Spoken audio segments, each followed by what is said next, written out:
Well, hey everybody, welcome to the Branch Podcast. My name is Chris Reed. I'm one of the pastors that are part of these conversations, and I'll be joined today by Pastor Matthew and Pastor Anthony. And this week we're going to be jumping into the conversation of apologetics, and we're going to revisit Pastor Anthony's message from this past weekend and go into greater detail about why logic and why faith are both important aspects of our faith and of following Jesus. So please stay tuned, and we hope you enjoy the conversation.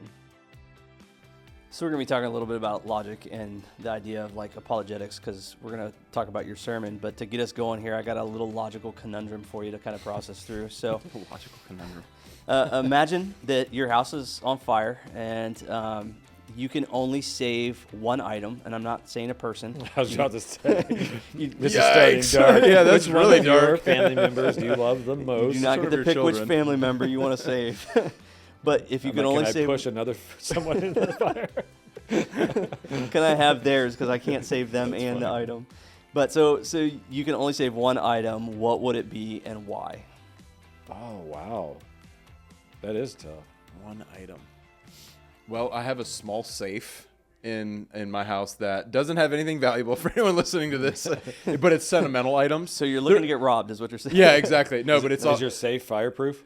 I think it's like rated up to a certain temperature or whatever. But like, if I'm only getting one thing, now granted it's like 75 pounds, so you would struggle to like pick it up and you'd be able to do it. But it has just some like sentimental stuff to me, so I would probably grab that just because I don't have like a ton of possessions that like outside of some sentimental family oriented possessions that I would like would devastate me. Granted, I'm kind of sentimental in general, so that could backfire on me because there are some things that like on the surface might not be that significant, but because I had them as a kid or something, I'm pretty sentimental about that stuff. But yeah, I would go for the safe. Thinking about it, I might go for my wedding pictures, only in that I'm not positive there are digital copies of it because, I got married almost 24 years ago. Whereas all of my kids, their entire life is digital, and I have it online in the cloud. Yeah, I can pull all of it back up. I've made it like that. I have an intentionality that years ago I just put everything in the cloud. So I think our wedding pictures, I'm actually physically in my mind going through my house. And here's what's unique. I'm not sentimental. Really? Yeah, in a sense of I'm not sentimental with stuff. That said, I don't mind having it around, but if it goes away, in my mind, it's like I still got the person, I still got the memory, whatever. Whereas like my wife, she's sentimental even about furniture. We still have her set, her furniture set from when she was in 8th grade, and her grandparents bought it for her, and it was nice, really nice wood. But in my mind, I'm like, it's dated. You want to get rid of it. She's like, but my grandparents got that, and like in her mind, like what? And I'm like, I'm not sentimental. So I got one quick funny story. My mom. Handful of years ago, was really determined to. She just wants to end well. Like doesn't want to have like a house like a hoarder. Her kids have all this responsibility. So in this like really meaningful moment, she had both my brothers and me over her house, and she said, "Guys," she gave us sticky notes, and she said, I want you to go through the entire house and put a sticky note on whatever it is that you want." And she's like, I'm going to start giving that stuff as I get older, give it away. You guys can have it. Mm-hmm. And she goes, okay. And like me and my two brothers were like, we're good. We didn't even get up from our seats. And she was like, what do you mean? And we were like, we're good. Like, we don't need anything. She was like, nothing. And I was like, nope. And my wife was like, give me the sticky notes. Like, I'll do some things. But it shows probably the difference in personalities. That's hilarious. Yeah, I am sentimental, but again, I'm like you. Like, if it disappeared, like I'd be okay. Yeah. So I've got some like tie pins and stuff that my grandfather, that I got from my grandfather after he had passed. My dad gave them to me. Those are super important to me, and I keep them in a safe place. The other thing would be like the Bible that you gave me when I started teaching again. I forget how long ago it was, But I have that up on my bookshelf. That would be something of importance to me that I'd want to keep. Nice. So you said wedding pictures. That was one of the things. Like I have a USB, like a jump drive that's in the safe. That's our wedding photos. So it's it's like stuff like that. Like the first pocket knife my dad ever gave me. One of those. I don't even know what the old razors that you could put like the single blade in. That was my grandfather. So it's like stuff like that. I had something for my great grandfather. Yeah, you know what? I know for sure what I'd get to. I'm sorry. I have a sentimental box. It's funny. My mind had to physically go there. Yeah. It's just a blue box that I had as a kid. And I did so much that I actually have two of them, and they're all the letters that Mary wrote me throughout the years. And my kids have written me and other things, and it is just jam-packed of just sentimental stuff. Yeah. And I went through it probably a few months ago where I was cleaning out something under my bed, and I found it, and I started opening it, and I was shocked at how much it meant to me. Like, as I was reading through the letters, like, it was very, very touching. So yeah, that's for sure, I'd get that and my wedding pictures together. I know you said one thing, but that's all. One armful is what you meant. I'm going out like this. Just so it doesn't look like I'm a bad husband or anything, I have those as well. They're just in my neighbor's pole barn, so I don't have to worry about it. So. Oh, that's random. It is random. His neighbor is his brother. Oh, okay. I wasn't connecting the dots there. Yeah. Well, now that we've laid out our logical ways of thinking about things here, let's just start with, Anthony, you talked this past Sunday about the idea of the sign of Jonah and how we come to the place where we understand the truth of who Christ is and the claims that he made about himself. And typically when we get into that world, it was the idea of like apologetics. Apologetics is typically seen as like a defense of the faith, but really it is just how do we logically make sense of the very historical but also very faith-based reality of who Jesus is and what he's done. And so I really just want us to kind of flesh that out a little bit more. That's a pretty big topic, and you handled it really well through the message. But in talking about this, we wanted to go kind of deeper into that. So let's just talk a little bit about apologetics. Why are apologetics important, and really who benefits from them the most? I think a lot of people think that the outsider benefits from them, so like a skeptic or whatever, but who really does get the biggest benefit from a logical understanding of their faith?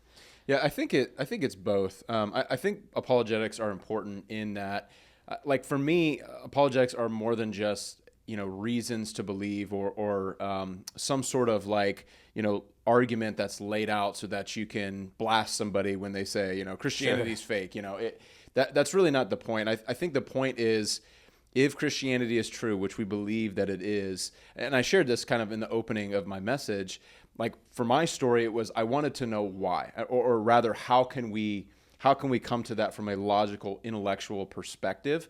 And so I think it's for both in that I think it can cast doubt. So a lot of times, we see this nowadays, especially with social media. You see social media influencers, YouTubers, people on TikTok. And we've talked about this before. A lot of times you'll see people make these ridiculous statements about Christianity that just simply aren't true. Yeah. And so I think having a solid rooted faith that's grounded in historical things that happened, ways that we can now look back and say, oh, wow, this is incredibly plausible.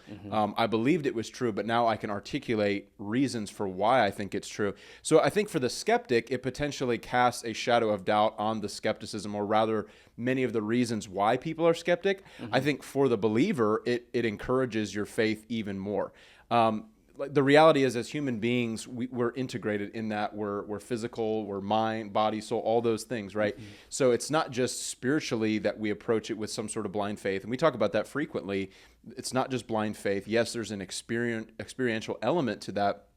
But there's also many intellectual reasons that we can look back in historical claims that were being made by the early Christians that we can look back and say, this is what I'm basing my life on, and I have good reason to do so because there's many reasons that we can look at that verify the claims of who Jesus was and what he did. Yeah, I would agree with them, and I would probably expound on it by saying I think it does give a foundation for faith to grow on, because I think there might be an ignorant idea that Christianity is just faith. It's like basically blind faith. Yeah. There's no evidence for it. And so when you give someone something of substance, it allows them to go, okay, this isn't just a crazy faith. This isn't like a blind faith and such a risky thing where you're risking your quality of life now and your eternal life, if you actually believe those things are connected. So like a simple example, this past week I was driving with my wife and I made the comment to her, my wife is wired in a way that she does give credibility and trust quicker than I do. So like if she reads a book about parenting, she'll talk to me about it. Like, oh yeah, they said this and this. I'm naturally a skeptic. So like I begin with like, prove it. So you have an opinion about something, prove it. But that said, if you do prove it, then I'm like all in on it. So when I'm looking at something, whether it's eating healthy or theology or financial strategy, whatever it might be, when someone can show me a study that they've done and evidence is for it, once I see that, then I can really embrace that methodology, and I go at it full steam. Does that make sense? Yeah. So I think the same thing with faith. When you realize, well, it's not just blind faith, it's not silly faith, it's not a purple unicorn in Lancaster. You know, as you talked about, it is. No, there's genuine. So you go, okay, so it's safe to begin in seeking this out. It's not nonsense. I mean, because again, like, I'm not just saying this to throw shade, but when you study like some of the premises of Scientology, and it's like based on science fiction, and like there's some stuff where you're like, what? Like this is not grounded at all. No, it's not grounded in anything. You're like, this is so weird and so strange. And I think some people just think religion is that. And you go, no, religion, Christianity is not religion. Christianity is based on a true person, as you taught so well, who did these things, and there's evidences for it. So then a person goes, okay, I realize there's some educated things about this. Now I can study it. Now I can start to then live out these principles. And when they work and when you build that relationship, you go, oh, this is authentic. But I think that's the starting point, is realizing it's not blind faith. Yeah. The initial step, if any step, might be the blind step, right? Like if you're going to look at one that you call blind. But I think immediately you start to realize, no, there's so much substance to it. Well, I think even too, if you think about the way that theology is formed, and I'm going to use Wesley's, it's called the Wesleyan quadrilateral. But if you think about think about them as four different inputs that go into how we shape the ideas of our faith. So you have tradition in that, like, think of it as in the tradition passed down of the eyewitness. So it's the eyewitness tradition of the apostles. You have scripture, which is a revealed witness of who Jesus is and what he's done. And then you have reason, which is like logic, what we're talking about. And that's the ability to make sense of the world. Everything's got to fit within the laws that God created. And then you have experience. If our experience doesn't match like that logic, which is such a part of what we are and who we are, we will never make sense of the rest of that. And so those things have to coalesce, and they have to match up, because if they don't, God designed us in such a way that logic or that we wouldn't be able to make sense of what we're experiencing. So like as we think about like our faith and how it has to be historically rooted, and it has to be materially rooted in order to make sense to us. And so like I think that's what's super cool about the incarnation, the way that God revealed himself and the way that he did move was so that we could know, not just have faith, though faith is important. And that's really kind of what I want to hit on next, swinging the pendulum the other way. Faith is important, but we also have to make logical sense of it. Why is the logic in and of itself, though, not sufficient to really give us what we need to follow and be obedient to God? Because you can pick and choose to believe whatever you want to. You can discredit Christianity if you choose to embrace limited perspectives on certain things. What I mean by that is, like, I hate even as I said that out loud, because in my mind I'm like, but you really can't if you're honest. But what I mean by it is, like, if you have a bent one way, you can then pick and choose what evidences you're going to use to support or reject your hypothesis. Does that make sense? That was one of my questions, actually. I was just going to throw out, so I'm glad you went there. The idea of like confirmation bias, right? Right. Like I have an idea, I have an opinion, I have something that is comfortable with me, and I'm going to go and look for all the resources that point to my confirmation bias, right? Yeah. And I think we live in a day and age where that is incredibly common and prevalent. Yeah, I mean, all you have to do is get on Reels or TikTok or whatever, and you see these videos, and people's comments will say, I've always thought that, now I have reason to think it more. Like, and you go, so you had the belief first, you found someone who said your belief, and you go, oh, there's evidence. There it is right there. Now I have confidence to believe that. And so I think logic enough is not enough, and it was never intended to be. Right. I mean, what was intended to be is a relationship with God. It is in that relationship that I think the logic becomes more authentic in our lives. But I just think we can pick and choose what we want to believe, and we'll see the evidence for what we believe. It's the same thing like if you're mad at someone, then you can look at all of their behavior and you just process it a certain way. Everything they do is bad. Yeah. Everything they do is evil. And you see that even now. You see that with politics. You see that with even like world politics. People can look at Israel and Hamas, Israel and Iran right now, and someone can look at this and go, this is another example of pure evil of fill in the blank. Sure. Iran, of Go Israel, which direction you whichever want. one you want. Yeah. And they're so convinced by it. So, yeah, I think it's logic is critical to start. I think a person who is genuinely curious, I think the phrase you kept using is open hand on Sunday. Someone that approaches it open-handed. I think Christianity, the logic is solid to begin. But if you are coming doubting, I just don't think it's going to convince you. I love the analogy, though, that you went with was the idea of relationship. And I think about it in my relationship with my wife. I have to have logical reason to believe that she loves me, but I also have to trust that she loves me. Yeah. Both are required to have a healthy relationship because there's days you're not so sure. Because right? I mean, we're all been married. Yeah, Days where my experience does not verify this. Yeah. But I think there are moments where question marks can be interjected into our lives, and we have to we're going to choose, and you've said this before, choose what we fill those gaps with. Well, my logical past informs the fact that I choose to fill that with trust. In the same vein, when the logic doesn't make sense, I fill that with, like, I can choose. Right. I'm sorry. The logic should lead me to be more trusting of her and have greater faith in her love for me. And so, like, I think it's that dichotomy that really sets us up for the balance of using logic and still requiring us to trust God and have faith. Yeah, I mean, even thinking in terms of like our intellect or logic, I mean, you could arrive at the conclusion and say, I mean, even the stuff that I talked about on Sunday, you could say, okay, the resurrection sounds plausible to me, right? Like that sounds maybe more plausible now than it did prior, and maybe more plausible than any other explanation, which I think is an accurate statement. Yeah. But that in and of itself only takes you so far, right? Like when it comes to what we find in Scripture, the way that we engage with God, we engage by faith. Like the idea of prayer, like even to that, to some degree, I could say, well, I believe that the resurrection happened, or historically this makes the most sense, but there's still steps of faith that take me to the place of engagement with God. And even like, and that was what I was alluding to, what you just mentioned, like the idea of having an open heart and saying, like, you hear these stories of people who they are like hard-hearted towards Christianity or religious thought in general, and they're just not open to it. And you hear these testimonies, though, of people getting to a place of humility or even openness or even desperation, and they will say, you know, maybe it started with, Jesus, if you're real, would you reveal yourself to me? And I think that's maybe a baby step, and I'm not saying everybody has to take that step, but there's something there where they're saying, I'm not really sure about all of this. Yeah. I'm not 100% maybe convinced. Maybe there are some reasons to believe, but it takes that faith engagement for God to then begin to move in our lives in a way that we really begin to experience that. And again, I think that goes back to integrating who we are as human beings.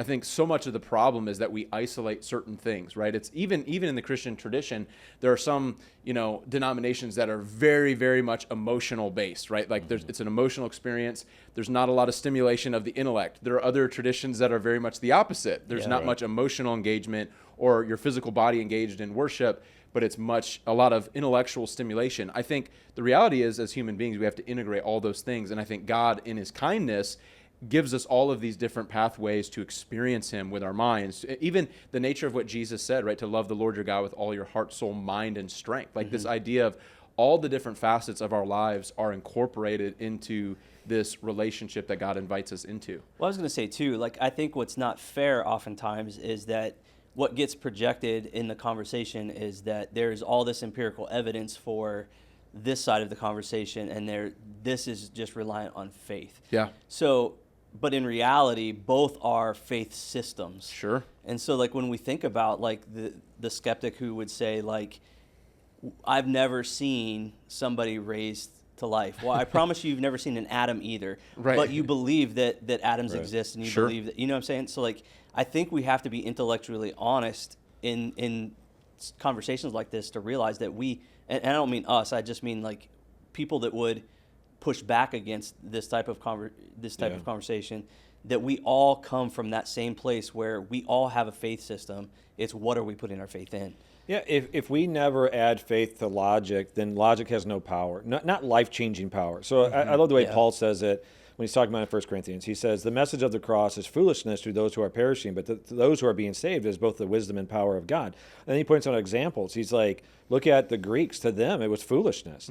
The Greeks, from their perspective, was, wait, you're telling me this message that God became man and man died on a cross. So we know from Greek mythology, their idea of God, that didn't fit any idea of God. Right. Their gods were powerful and actually were way above humanity and used humanity for their own good. And like, so to them, it was just foolishness. It didn't matter the evidence, the logic of it, foolishness.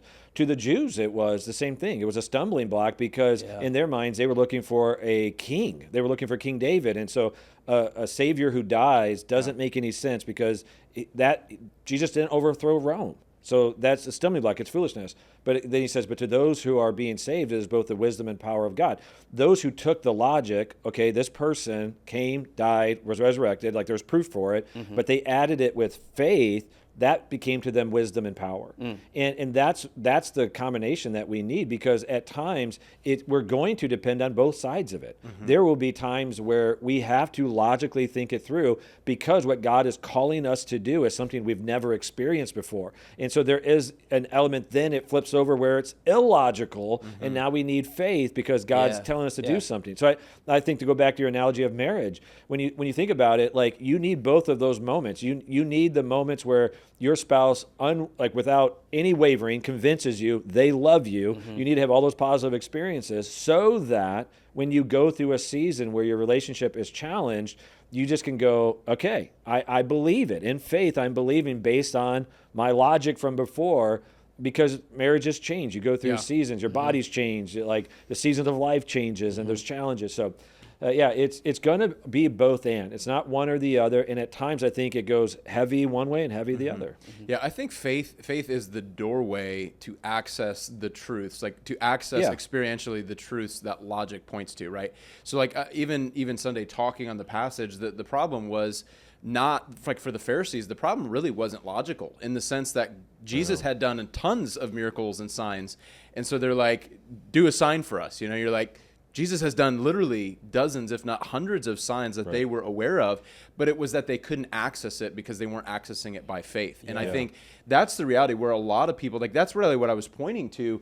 There's going to be people who will never see or experience Jesus not because there's not logic or historical reasons to believe, but because they will not open that door of faith. They will not allow themselves, whether because they think it's foolishness, whether they think whatever it is, fill in the blank. I mean, the people come with a certain level of bias, experiences, church hurt, all kinds of stuff. But that was the reality of what was happening, is they weren't able to see Jesus because they didn't access Jesus through faith, even though there was a lot of logical reasons plainly in front of them that Jesus had revealed himself to be the Messiah. When you were teaching that, I was driving at that point. So at one point I was listening to it while driving, another point while power washing my deck because I was gone on Sunday. But when you got to that part, I was like thinking of the Pharisees, and I was just thinking of Jesus, what his response had to have been when they were like, show us a sign. You know, he had to have been like, another one? Really, guys? Yeah, like you need one more, because of the tension he constantly kept having with them, where he was doing signs in front of them and it was angering them. He's healing people on the Sabbath in front of them and they're mad. He raises Lazarus from the dead. That's and why I showed that one to kill him. Yeah, I mean, not only are they ignoring Jesus at that point, but they're like, we're gonna kill the guy that is the evidence of Jesus's miracles. Like, we're gonna actively try to suppress this and hide it because Jews were believing in him. You know, like the level that revealed of how hardened their hearts had really become. And I think that is, again, going back to full circle, what we're talking about here is there is evidence to believe, but at the end of the day, if your heart postures, I don't want to believe, I don't want to be open to this, to go back to what you're saying, like the confirmation bias, you're going to find lots of reasons not to, but if you're genuinely seeking God and open to him revealing himself, we access that by faith. Yeah. So what is somebody who would find themselves in the place of questioning? What are the ways in which it can foster a humble heart, the heart that you're talking about? How can someone who goes from ardent skeptic to seeker to somebody who would believe, what does that process look like? Yeah, I always think of the example of Thomas, right? It's funny that like Thomas is known as Thomas the Doubter. But I think in a lot of ways that was unfair. I think that his labeling was a little bit unfair, right? Because he didn't get the benefit to see and experience what all the other disciples did in the moment when Jesus showed up, right? And he's like, I know what I saw. I know, like, Jesus died, like there's just no way unless I see and experience him.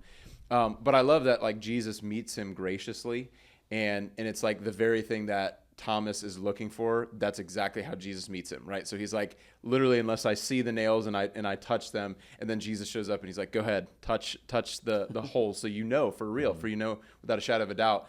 I think there's something to that, like even theologically, just that idea of it's okay to want to seek after the truth. Like that's a good thing. That was one of the things that I wanted to mention on Sunday. It's not that Jesus was rebuking people who had questions or were sincerely seeking. It's that he was rebuking those who had completely closed themselves off to even the possibility of it. Yeah. So that's a different posture, right?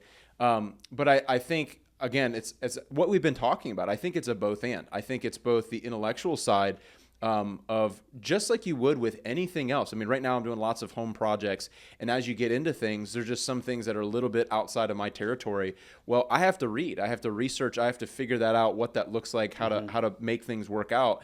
I think we do that with a lot of things in life, right? We research to try to understand, because again, God made us, he gave us a brain, he gave us the ability to analyze and use logic and intellect. That's a good thing. It's just problematic, as we said, when it's the only thing that we utilize. So I think there are resources out there. There's ways to read, things to read, ways to process this. But again, I think you have to take the humble heart posture that says, God, if you are real, if you're the one that created me, if you're the one that wants a relationship with me, if you sent your son into this world, I genuinely want to know you. I genuinely want to learn who you are. Would you reveal yourself to me? Would you show yourself to me? I think it's a both and I think a lot of times the problem is for a lot of people, again, as we said before, they're not willing to go to that point because whether it feels foolish, it feels unorthodox to them, whatever it might be, especially as I mentioned early on in the message, some people just, their family background, that just wasn't their family background. They didn't grow up in church. They don't even know what that looks like. They don't know what that means. Prayer is something they don't even have a framework for. So I think that's a starting place. And there are lots of other ways, right? Like, surrounding yourself with people that know more than you, to having conversations, being in the context of community. One of the things that I love about our church, Matthew, since you're preaching most of the time, I mean, you've done a great job just talking about like being able to be honest about where you are and those things, creating a culture that allows people to feel like if I have questions, if I have doubts, if I have frustrations, that you're still welcome here. Yeah. And one of the things that I've heard over years and years, that there's been so many Christians or people that maybe abandoned Christianity because they were raised in environments where that was not welcomed. And so I think encouraging people that's okay, but then also creating the type of culture where like we have resources for you, we have people that are willing to meet with you, talk with you. But I think it just starts with having almost a holy curiosity, if you will, where we begin to pull on that thread. And I think God is so kind and gracious that, again, back to my message, when our hearts are sincere, even if there's doubts, even if there's questioning, if our hearts are sincere that we want to know him and we want to learn, I believe God meets us in those places and begins to reveal himself. And even from the examples you said, God is not only kind in the initial process, he's kind later when you mess up and when you doubt. Because like even in that story, Peter, who did see all of the miracles of Jesus, heard all the teachings, denies Jesus 3 times, has this moment of lack of faith, and then Jesus restores him to ministry. And that was one of the things that was touching to me. Even in your sermon, you're reading Paul's account where Paul said, I give to you what was given to me. And he starts talking about Jesus, and he references, so Paul receives this, and here's what he says, is that Jesus appeared to Peter first, which there's no actually other account of that, so he just made it known to Paul. And then he also says he appeared to James, who is his half-brother.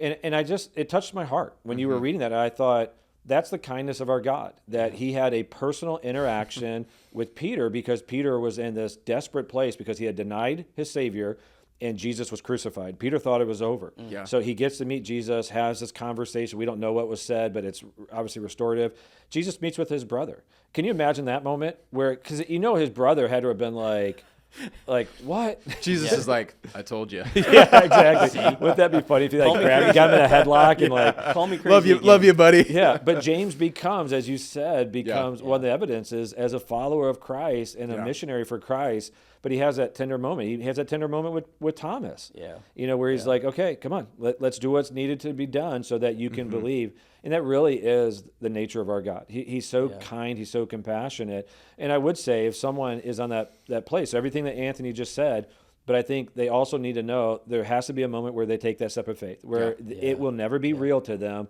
until they start attempting to live it out, until they embrace it, until they invite God to be in relationship with them, to be the Savior of their life, the Lord of their life, and they surrender themselves. That's when they're going to start to experience, and that's when it becomes alive. Yeah. And I mean, the same context, if we want to keep using a relational analogy, if a person like, so you with Cassie, you with Makira, me with Mary, at some point, I mean, it starts, you're interested, right? It's most likely physical attraction in our situation. You're interested.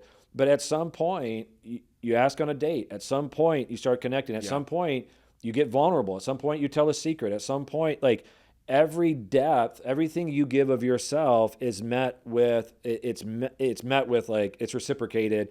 And so it goes deeper. Same thing in a relationship with God is he's going, okay, I want you to trust me. Let's take a step of faith.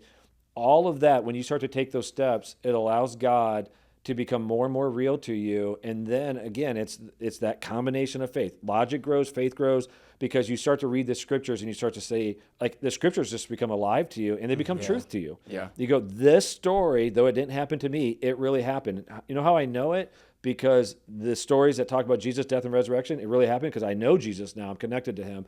And that's when the word comes alive, logic comes alive, faith comes alive. Yeah. Yeah, it's really good. Two things that came to mind. The first was like, and I think you've taught a series on James before, and I think you've mentioned this. So like, I'm not going to claim this as my own, but you said, what would it take to convince your brother that you were the Son of God? Yeah, I mean, I have two brothers, and like, I'd have to die in front of them. Maybe at their hands, and then come back to life. But we know we killed him for sure. Exactly. And the other thing that comes to mind is like our good friend C.S. Lewis that we always talk about. Like one of his most famous quotes is, "A good atheist cannot be too careful to the things that they read and the people that they hang out with." Yeah. And getting back to the point that you made of like, you want to know how your heart grows soft and how you engage in that is through community and through seeking after God and having a humble heart with that. I think too, the role of the Holy Spirit, and this is where like, I think if you have people in your life that are skeptics, people in your life that are resistant to some of the things of God, don't ever underestimate the power of the Holy Spirit to soften and transform hearts. I think it's such an important part of the process, because he's the one who woos and calls and provides opportunity. So I want to get into a little bit of the points that you made and really kind of apologetics in its strictest form. So how can we come to the place where we can trust and believe that the creeds, the faith that's been handed down to us is the true and real faith? So you specifically hit on some of the ones regarding the resurrection period, but like, how do we know that the things that we believe, the creeds that we've bought, and we don't do a whole lot of like creeds here at the Tree, but the creeds really were like this is what the apostles are handing down. How do we navigate those things and come to trust and believe that those are true?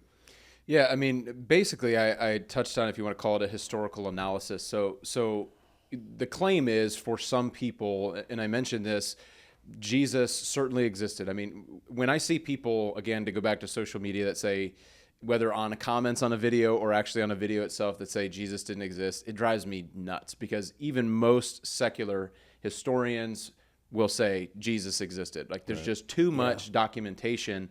The question is, who was he, right? Was he really the Messiah? Was he really the Son of God? Did he really die and rise again? So just like with any other historical event or person, right, there's data available. There's writings, and those writings could be within, years or decades or centuries, right, of that person. But one of the major claims for skeptics against Jesus being the Son of God and rising from the dead is that it's the stuff of legend. So I kind of use the joke, the grandpa who tells the story that they caught a fish. Over the years, they kind of embellish that a little bit, and it gets bigger and bigger, right? And the details get a little crazier and crazier as years go on. Almost like a game of telephone, right? You tell someone something and it gets distorted by the time it comes full circle. There are people who would claim that that's really the nature of what we're talking about when we're talking about Jesus. So certainly he was a historical person. Maybe he was a rabbi, did some good things, but over time, Christians kind of developed this idea that he was more than that. Right. The problem is, as you alluded to, and as I mentioned on Sunday, is these core Christian teachings and beliefs about the nature of Jesus are incredibly early. They're incredibly early in the sense that they're formulated incredibly early, as in like within years, decades of Jesus himself. And as I mentioned, many of the people who were the eyewitnesses who were first proclaiming these things were still alive. So it's really, really hard to say that this is the stuff of legend that was developed later on when we have documentation that we can verify when we look back in the first century that shows us. No, I mean, even Paul in 1 Corinthians. 1 Corinthians, I believe, was, most scholars think it's like the 50s that it was written. It's fairly early. But when Paul writes that, when he's writing that, number one, Paul himself isn't a new Christian, but he says, these were the things that were handed down to me. So Paul is looking back not only at his conversion, but then he's saying at his conversion, which had been years prior, he had received those things. So you're talking literally within just a few years of these events happening, that this is what they believed about Jesus. So it wasn't that 100, 200, 300 years later, suddenly people were making up stories saying Jesus rose from the dead. Paul says this is what initially Christians believed. Yeah. These people who were there saw it, believed it. And so you're left to wrestle with the question, if they were there, if they were the eyewitnesses, if they were around at the time, why did they believe these things? Why were they claiming these things? And then again, I think there's additional evidence as to how in the world did an obscure religious belief like this, or a superstition as Tacitus calls it, how in the world did it gain traction if there wasn't something more to these claims that were being made? Yeah, I mean, I thought one of the strongest points that you made going off of that was, why would they make it up? What advantage would it have been to them? Because if you think about it, Jesus was just put to death. Yep. There wasn't a big movement. It wasn't a profitable movement. It wasn't power, authority, influence. He had just been killed. Their leader was dead. Yep. So if he was actually dead, then them making up a story that the only thing they would have thought in their minds is, it puts us in line to be killed too. And they would have been persecuted. There was no incentive. Right. And then they go to foreign communities and tell them about this story. Why? Yep. What advantage is it? There is no advantage, because, I mean, Paul worked a second job in order to be able to do it, had to take up special offerings in order to be able to do it. Like, there was no reason. There was not power. There was not wealth. There was not influence, not comfort. It was the opposite. It made their lives worse, and they died. Yes. Right. Yes. We basically, church history, 11 out of 12 died, martyr's death. John, we don't know. And so, like, you look at it and you go, and that, to me, like, when you said it, I was like, yeah, anyone that wants to push back on this, I would go, tell me the why. Why would all of these guys agree and then go die for it? And even Paul, who adamantly hated the concept of Christianity and was very well educated, why would he change his mind? I think about Luke. Luke is sent from Theophilus, his benefactor, to go and to examine. Luke's an intelligent guy. He's a doctor in their culture. He comes away a missionary. So he writes the account, writes most likely Luke and Acts, and then becomes a follower with Paul and goes on missionary journeys. Yeah. Why do people radically change their lives to take these pathways of sacrifice initially? Again, these are the initial people. The only reason it makes sense is they saw a man crucified. They saw him come back to life. Yeah. The other thing, they call it like the criterion of embarrassment. So the fact that the Gospels record some really, really embarrassing details about the so-called founders of this new religion, right? Yeah. So not only do they have no advantage, but quite the opposite. Their lives would have gotten worse in every way, except, again, if it's true and Jesus rose and he promises eternal life and all these other things, that there's something more to live for. But you have all these details that made themselves look totally foolish. Thomas, Peter, all of them. I mean, all of them just looked foolish. the things that they get wrong, the things that they say wrong. I mean, just so many, not only their own denials and abandonment. And James and John going, can we sit by your right hand and left hand in who's heaven? the greatest? We're debating which one of us is the greatest. Which one of us is Jesus' favorite? Between the Gospels, I think that lesson shows up like, 8 times? It's a lot. Oh, easy, It's a lot. Yeah, so you have that element, which I didn't talk about that, but I did talk about the recording of, the women being the first witnesses. Yeah. And I kind of joked, right? Like either they were very foolish and didn't understand their own culture, which of course is not the case. But why else would you put those things? Why else have all of these details? You're only adding to, if you're trying to start a new religion, a fake religion, you're trying to start it on a lie. Why are you including that women are the first people to see the resurrection? Why are you including all the stupid things that you did? It doesn't make you look like a strong leader. It makes you look foolish. You have to reconcile these ideas. You have to come up with an alternative explanation, and that's why I think some of these arguments are so strong, because there is not a good explanation outside of these things. Yeah. Well, and I think even too, I think people struggle with the idea of this being based on eyewitness. Sure. But my pushback to that is this is how we base our modern legal justice system. You know what I mean? Right. Based on witnesses. Yep. And so it's not a foreign concept. It's not foreign to how we discern truth and what's real in a moment.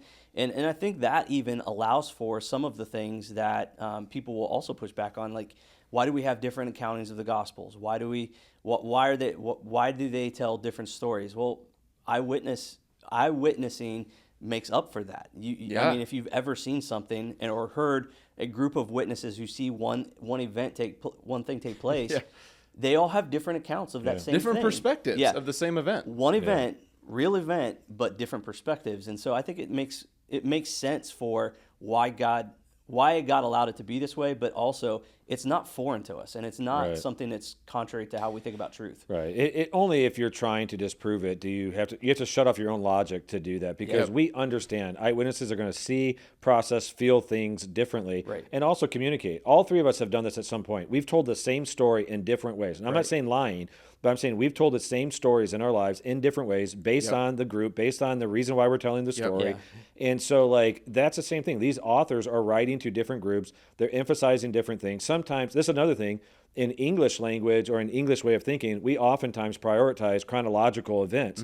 Those writings were not intended to be chronological because it wasn't a major thing that had to be done in their language. And so sometimes the stories are written for a different purpose to illustrate points.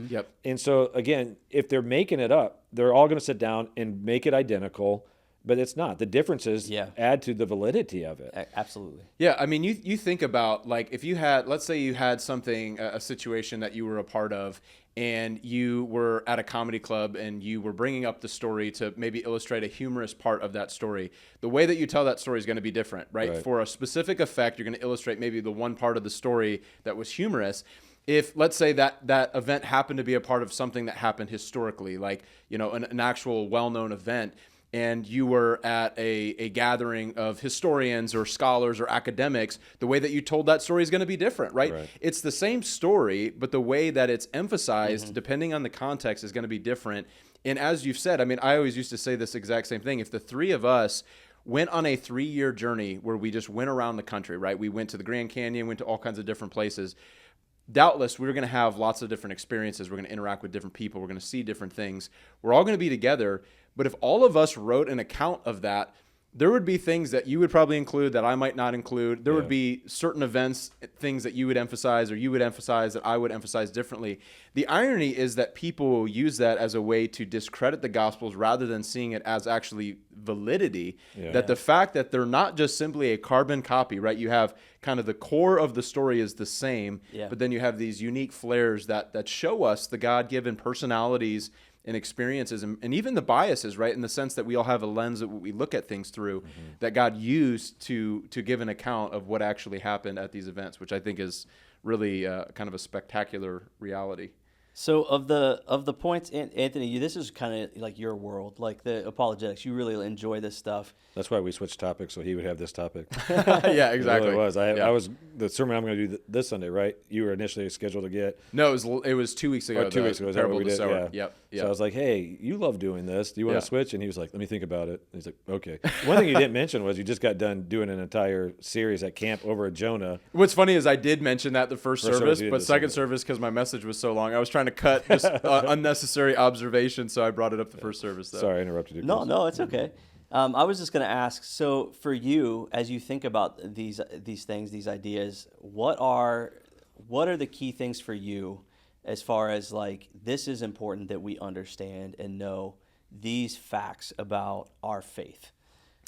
Facts? Well, facts, historical, like reason, the criterion that you're talking about, like these are the things that really, for me, this is what solidifies it. So this is where you referenced the joke earlier about the purple unicorn, the factor of falsifiability that I mentioned on Sunday. I remember actually the first time I had heard about that, and like I was like, what in the world does that mean? You know, I actually took it as a negative thing, like, you know, that basically Christianity was falsified. It was, you know, embellished. People kind of made stuff up. But then when I understood what that word and concept really meant, I was like, oh, wow, this is actually a major strength in thinking about Christianity and the historical nature of Christianity. Mm-hmm. I think it's just unique in that what I talked about Sunday, there are many different ideas, you know, philosophical concepts, moral and ethical ideas found in all kinds of religious thought around the world. There's many religious belief systems that are built not only on that, but then specifically built on the idea of special revelation. So I alluded to some of them, like founder of Mormonism, Islam, really kickstarted on this idea that I had a revelation, I had a vision, I had some spiritual being come to me and give me this revelation, and now I'm the single kind of dispenser of truth to everybody else. Mm-hmm. The issue with that, as I mentioned, is that could be true, but it also might not be true. The problem is I can't verify it. It's not, I don't have any ability to test it, right? Other than either I trust you at your word or I don't. And that's really solely what it's based upon. And I think, unfortunately, a lot of people, as we were talking about earlier, think that that's what Christianity is. It's kind of this, you know, we're thinking in terms of kind of ethereal, like in space, in the spiritual realm, these ideas, these concepts, and either you believe it or you don't.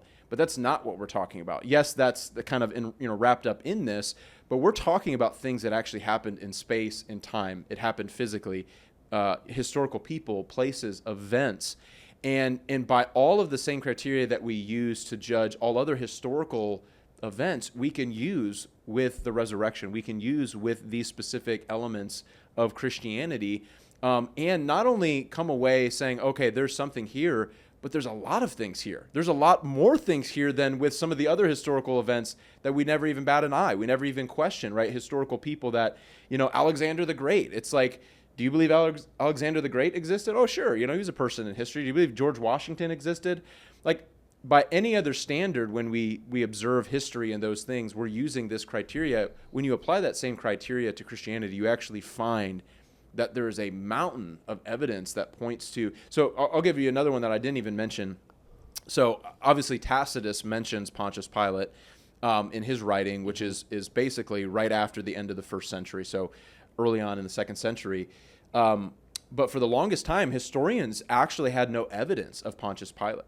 And so they actually used it as weaponry against Christianity, that we have no historical record outside of maybe, you know, Tacitus' comment that Pontius Pilate actually existed. Well, I think it was in the 1940s they found an inscription on a stone that actually says Pontius Pilate.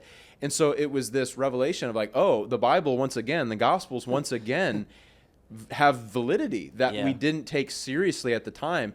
I think people also misunderstand that the Gospels themselves are a historical account. And if it were not for the supernatural, miraculous elements that we find in the Gospels, based on any other historical criteria, they would be, without a shadow of a doubt, validated. Yeah. And it's just this question of the miraculous and the supernatural that throws people off. Maybe even more so, because the evidence for the location and time of those writings is far better than any other ancient document that we ever Yes. we ever had. Which is actually in and of itself another one of the apologetics for why people will speculate, is this why God, entered into history in this moment and some of those things. But absolutely. I mean, when you look at the evidence that was presented, the thing is, though, at the end of the day, when it comes to the supernatural, when it comes to these things, you have to, even from a logical perspective, say, if there was a God outside of space and time, a spiritual being who created everything, would it be possible for him to suspend the laws of nature, right? Mm-hmm. Would it be possible for him to do these things? And if the answer is yes, that it would be possible, then why is it that we're not able to arrive there? If again, all the other pieces line up historically, that we have these things that point to this evidence, if that is within the realm of possibility, that there's a being who's able to suspend the laws of nature and do these things, then we would be able to get over that hurdle. But at the end of the day, people underestimate how the Gospels really are a incredibly validated historical documents that, again, apart from the supernatural, would never have been questioned. Yeah. Matthew, what about you? What are some of, for you, the logical, linchpins that make Christianity make the most sense to you? Yeah, that's tough. I mean, I think if I'm looking at actual evidences, I think what I've already mentioned, I think Paul's conversion and the disciples' willingness to die for it are the ones that I just think there is no other explanation. So these are historical facts, and there's no other explanation except they saw a man crucified, they saw him come back to life, and heard him then predict it, because we have their firsthand accounts of saying he kept predicting it. And even as we were talking about, they made an account that made themselves look stupid, because in their own accounts they're saying he kept saying it and we didn't understand it. Yeah. And yet then he did it. And so when I look back, I go, that's a reason for me to take notice, to stop and look at it and go, okay, this is a valid moment. He did die and he came back to life. So if a person dies and comes back to life, especially after predicting it themselves, then I think you have to look at their message. And so that's where it begins for me. But like I've been saying this entire podcast, that's where it begins, but that's not where it ends, right? It has to turn into faith. So even this past week, so on Sunday, I wasn't at church, my kids were at church, and so they came home, and then we all went out for Father's Day, and while we were driving, they were, as they often do, they were just going over Anthony's message, which is super touching to me as a dad, that they were processing it, understanding it, and they were asking me questions, and my son Lincoln, I think it was Lincoln or Titus, but I think it was Lincoln, said, he asked me, he said, Dad, if you had to sit down with a person who was an atheist and have a conversation with them, where would you begin? And I said, actually, I would probably begin on the other side, just this is how I'm wired, and then I would begin on the relational side, but then I would also point to the evidences where I would say to a person, let me do it like what Peter said. I want to give you the reason for the hope that I have. I want to tell you my personal experience, and that God is alive to me, that I've felt his presence. This is the things he's done for me personally. And then go to that, because I think people, when they hear that, they understand that this is both a relational, emotional thing, but also an educated decision that I'm making. But I begin oftentimes in the relational side of it, because I think if you want to start, then it turns into something that I think falls short of what Jesus wanted. It turns into this argument about factual things. And I go, let me just talk about personal, because not to say I'm trying to win an argument, but can't really argue with my personal experience. Right. You know what I mean? I'm telling you my experience, and you go, okay. And if I have any influence in your life, any connection, you go, okay, I hear that. And then you tell this other part, and it can lead to that. So, I don't know if that even answered your question. No, but that's 100% does. Yeah. Well, sorry, go ahead. No, go ahead. I just was going to add to that. I think you actually bring up a different type of apologetic, which is like the apologetic of a person's changed life, right? Yeah. So when we're talking apologetics, it's not always necessarily the historical side. There's many different realms of apologetics, but I think even thinking in terms of Christianity as a worldview, for me, is another big one. I think when you begin to ask some of the most fundamental questions of life, a purely materialistic or naturalistic view of life is unable to account for the biggest elements of our lives. So the idea of love, the idea of beauty, the idea of identity and purpose and meaning, some of the building blocks of human civilization, what we're really talking about and longing for, those things can't really be explained from a purely naturalistic way of looking at life. Even the idea of love, for example, I remember actually kind of being wasn't really a debate, it was a conversation. I said that the problem with even those who believe in evolution and that whole thing is they have to come up with love is some sort of construct used as a mode of self-preservation within the community. In other words, it morphs it, it twists it. Yes, we love is a way. It's self-preservation. It's the way that we have learned to exist, which is like biblically the idea of love is like self-sacrifice. In other words, it's for the benefit of the other. But in evolutionary thought, love really becomes it's a personal gain. The way that we survive, the way that we flourish personally is actually the reason why love exists. And you're like, nobody really believes that though, right? Like our most ideal version of love is this idea. I mean, even Jesus himself said, like, a person lays down his life for his friends, this idea of totally giving of oneself for the benefit of another. And you're like, man, you start to look at evolutionary thought, like that's not at all what it is. It's completely different. And so I think that's another part of this is Christianity, in short or in summary, from a worldview perspective, has a better answer to some of our biggest, most fundamental questions about life. Yeah.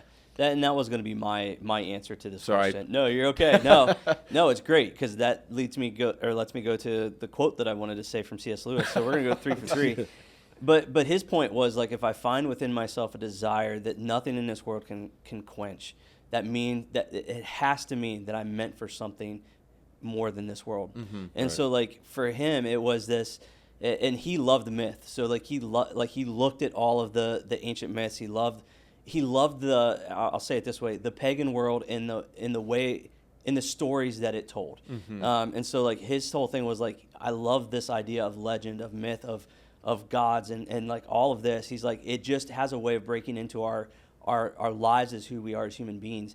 He said, but it just so happens that Christianity happens to be a myth that is true. The true myth, yeah. Yeah, and so he's like, it's this idea that there's this God who becomes man, loves us enough to give up his own throne, and then sacrifices himself for the good of his creatures. And he's like, and then there's all of these historical things that make more sense, like you said, than all of the other competing. And for his time, it was materialism. It was like science is the only thing that explains.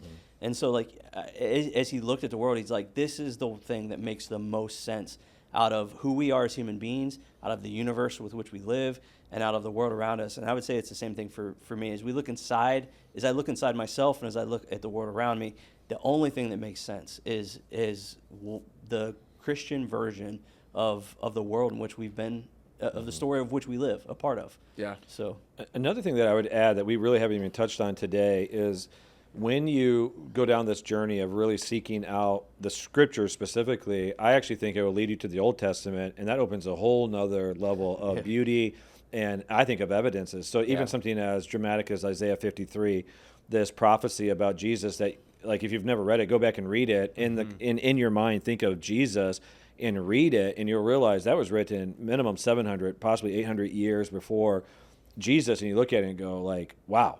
And then all of the imagery, all of the foreshadowing that was done all throughout Scripture that leads to that. So when John the Baptist points at Jesus and says, behold the Lamb of God who takes away the sins of the world, and he's referencing an Old Testament system that was developed 1,500 years prior to that God did something to model something for them, you just start to realize, I mean, the Scripture starts to just, I mean, you guys know this, I teach from the Old Testament, I would say typically more than I do even from the New Testament, except now we're in a series in Matthew, so I'm in the New Testament a lot. But because of that, because I find such power in looking at an Old Testament principle that Jesus then perfected and Jesus then taught, you go, man, when you can connect those two. But I would say to a person that begins that journey, Scripture just starts to come alive to you, and you start to realize God was orchestrating something supernatural for a very long time, and it's a very beautiful thing, even all the way to the prophecy of creation when Adam and Eve sinned and God pronounces judgment, but then prophesies a plan of redemption about the serpent's head being crushed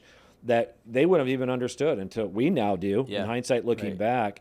And I think that's a powerful thing for my faith. Yeah, and that is another one of those arguments, right? Like the cohesiveness of scriptures. Yeah. I think, again, like there's a lot of people out there, and this is it's just lazy. It's intellectually dishonest, but are kind of just dismissive. And it's like some guy wrote a book, and you guys just believe in fairy tales, and you're like, that's not at all what this is. You know, like to what you just said. I mean, the fact that the Bible probably over 40 different authors over a span of maybe more than 1,500 years, multiple languages, multiple different countries in which it originated.